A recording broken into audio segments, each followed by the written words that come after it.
Welcome to Reuters Inside ETFs. I'm Elena Casas. Today we're going to take a look at ESG ETFs with Satya Pradhuman, Director of Research at Cirrus.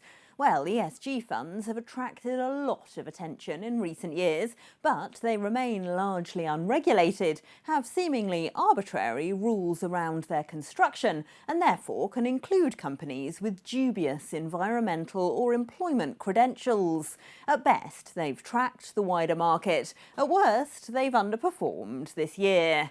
Here's an example of why ESG funds can be so confusing for investors. This ETF tracks the S&P 500 ESG index. Its top constituents are nearly identical to the broader S&P 500. Only Berkshire Hathaway doesn't make it here. It does, however, include energy-hungry big tech, and even ExxonMobil, as S&P's rules around ESG exclude coal, tobacco and weapons companies, but not big oil. Compare that to this product, which tracks the MSCI ESG Leaders Index. As you can see, Apple is out here and Tesla is in, while ExxonMobil has been replaced with the likes of Johnson & Johnson. That hasn't helped its performance this year, though, which was worse than the S&P. So, how should investors approach ESG products? Let's ask Satya Pradhuman. Satya, hi, thanks for joining us. Given how many diverse products are being sold under an ESG label now, what does it actually mean at the moment? Yeah, that's a great question. I think there's so many products that have been released in the last few years. It's also become a very popular vertical for obvious reasons. I think to some degree we are going through some sort of a cleaning out phase of this space. And to some degree, the definition of ESG is going to be more and more refined. But do you think that regulation needs to do some of that defining? Should you, for example, be able to market a product as ESG if it has, say, ExxonMobil in it? Yes and no. I do think that the rules that need to define ESG are still being debated and worked on.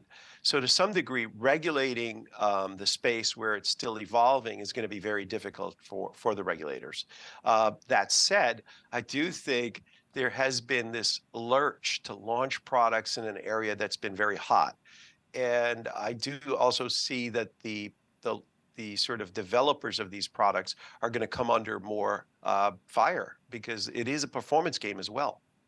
And that performance has been quite disappointing this year for ESG, particularly, I know, because of spiking energy and commodity prices. Why is that? Yeah, one of the side effects of the ESG strategy has been to make sure you're lowering your carbon footprint, right? By nature, you've lowered exposure to energy. Right?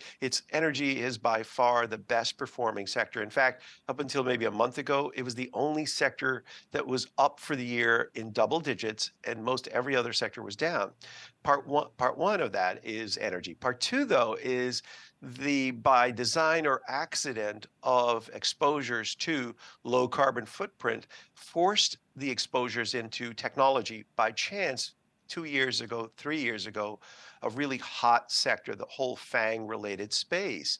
So the ESG strategies got a twofer, as I would say. They were winning because they were holding leadership stocks in tech. And at the same time, they had avoided the meltdown in the energy sector just by design. Come into 2022 now, what you've got is the exact opposite. A run up in energy and the breakdown in technology leadership. But do you see these as temporary problems affecting ESG, given the big run-up in energy and commodity prices around the war in Ukraine? Is it something that will be resolved going forward?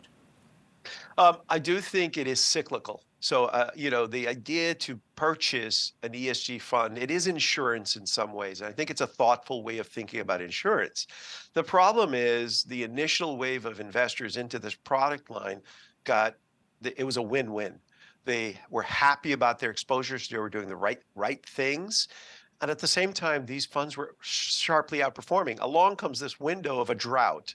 So to some degree, the market is sort of refining the views. It's refining valuations. And this is a tough bout for the ESG funds.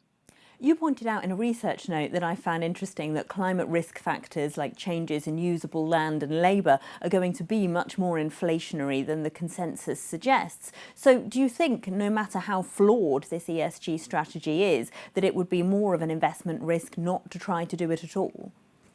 Absolutely. I think to ignore the sort of climate risk that's embedded in, across the globe would be naive as a long-term investor.